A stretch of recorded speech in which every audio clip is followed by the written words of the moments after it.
All right, so we have some updates here for the Xbox Activision Blizzard acquisition. This is a big week.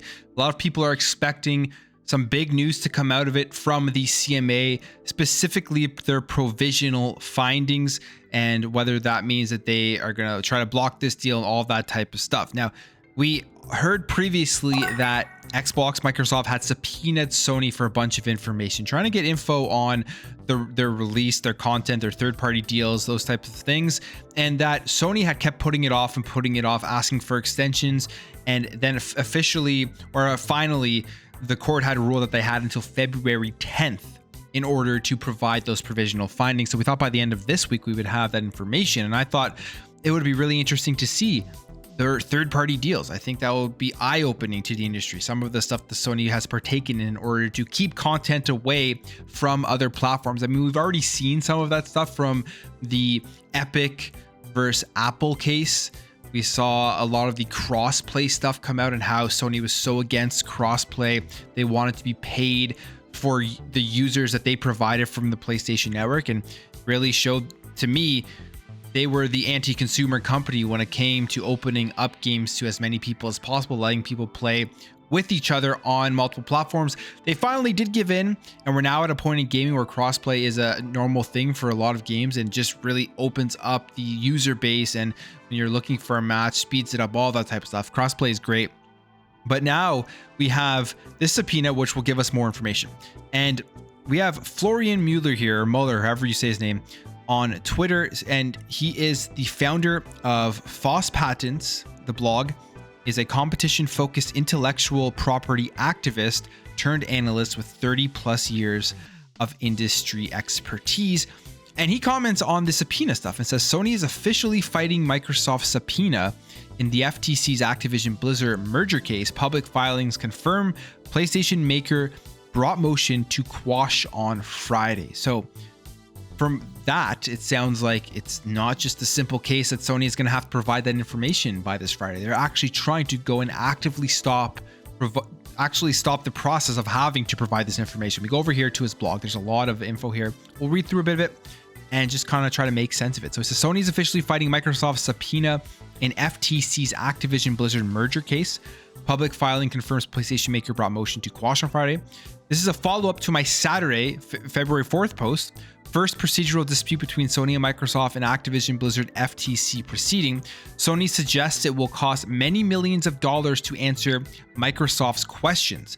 In that one, I reported on a motion that Sony had filed on Thursday and which became publicly accessible late on Friday. Sony asked the FTC chief and only administrative law judge, ALJ D. Michael Chappell, for a fourth extension of time for its motion to quash or limit Microsoft's subpoena. So right there, a lot of people were making it out to sound like the motion to further the deadline was just giving them more time to actually go and provide all this information, provide all these documents. And when I was reading through and reporting on the reports, that's what it had read like. But it sounds like from this guy here, from Foss Patents, that they were just continuously trying to, or are still trying to, push further the motion so that they can try to not have to provide the information to Microsoft. It says Microsoft had previously waived its right to oppose 3 Sony motions for an extension, but when Sony wanted a 4th extension, Microsoft's position apparently came down to enough is enough. Therefore, ALJ Campbell would have had to resolve the scheduling dispute, but he never had to, which is what I thought was happening. They had to finally give that information, but it seems like that's not the case.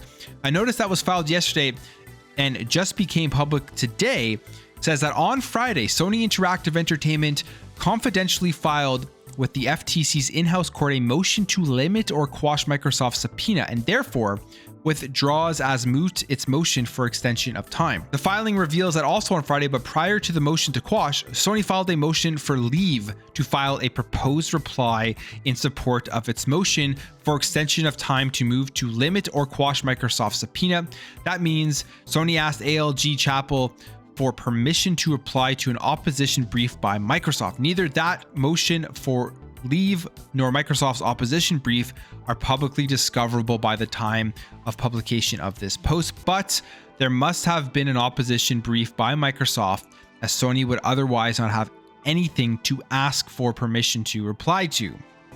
So it sounds like there's a chance that if the judge rules in favor of Sony, we may never get any of that information. We may never see the stuff in relation to the third parties. But why would Sony want to quash this?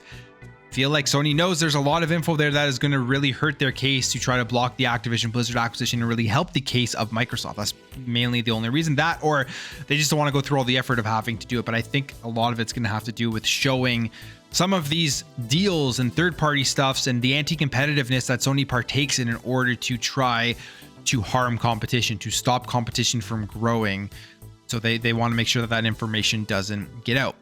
Continues here and says there's only two possible reasons for which Sony abandoned its motion to leave to file a reply and brought a motion to quash right away. ALJ Chapel may have told Sony's counsel informally that the motion was going to be denied because a fourth extension is one too many, and Sony may have tried to reach ALJ Chapel's office on Friday, couldn't find out what was going to happen, and then brought its motion to quash because it was in the absence of an extension running out of time. So yeah, they probably, like it says here, just we're running out of time and we're going to be able to get those documents by that deadline, and really don't want to get those documents by that deadline.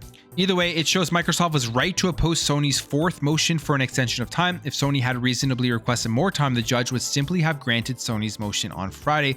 Sony is not just fighting Microsoft's subpoena. It's surprising, it's not shocking that Sony is also unwilling to comply with the FTC's own subpoena. Okay, so not just Microsoft's, also the FTC subpoena that they don't want to comply with. First, they asked the FTC to bring this case like no one else did. Then they don't want to answer questions. It's possible that ALJ Chapel also found that behavior bewildering, and that he had this in mind when he saw Sony's motion for a fourth extension of time. Okay, so the FTC should generally think again about whether it wants to follow that lawyer, a former FTC official, and now a Cleary Gottlieb partner. He also urged the FTC to take a losing position in the meta within context. Okay, so basically what's going on here, like I said, they are trying to make sure this subpoena doesn't go through. So I guess to sum it all up, basically what's happening here with this fourth motion of extension, it wasn't really a fourth motion of extension at all. It was Microsoft who previously waived their right to oppose the extension on the 3 previous asks, and they said no more. And now Sony is saying, you don't want to give any information, so we're going to file a motion to try to quash this subpoena. Well, I guess we will see what happens, if this will be granted and if any of this stuff is actually going to come out.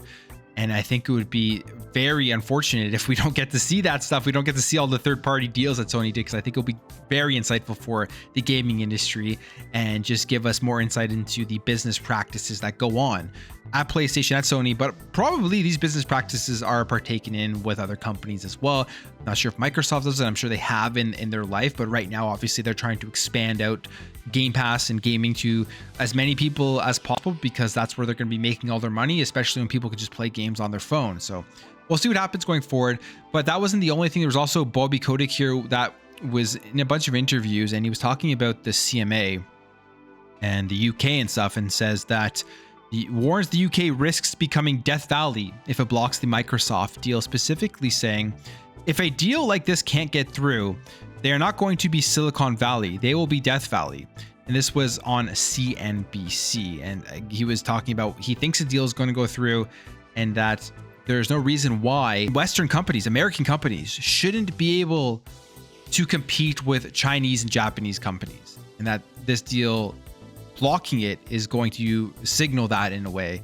Actually, you know what? I feel like his video is right here, and I can actually pull up that comment so you guys can hear it. So here's a clip of here what Bobby has to say. Bobby, what do you think happens? I mean, we're looking at the stock trading at 73.56. It was down 4+% yesterday as people worried about whether the CMA was going to say no to the deal. Traded up better than 2% after the earnings came out better than expected, and it's up even higher now. Do you think this deal goes through? Because the deal is $95. We're at 73. It's an arbitrage play. I do. I think there's no legitimately good reason why we shouldn't have the opportunity to compete against Japanese and Chinese companies. And I think regulators in the EU, the UK, and the US will recognize that Western companies need to be able to compete. And if it doesn't go through, what happens? I think it's going to go through. So, Is the company okay to stand by itself if it doesn't, though? I mean, look, we have $12 billion on the balance sheet. We have a lot of momentum, but I really do think there's not any good reason. Bobby, what? We have it. I mean, he's confident that it's going to go through.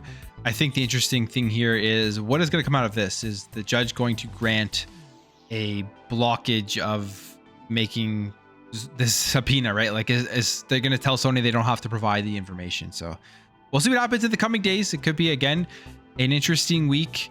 Lots more that could potentially happen, like the provisional findings from the CMA, which is going to be huge. And a lot of people are waiting for that. So unless it comes out after I film this video, which would mean I probably have to refilm the entire video.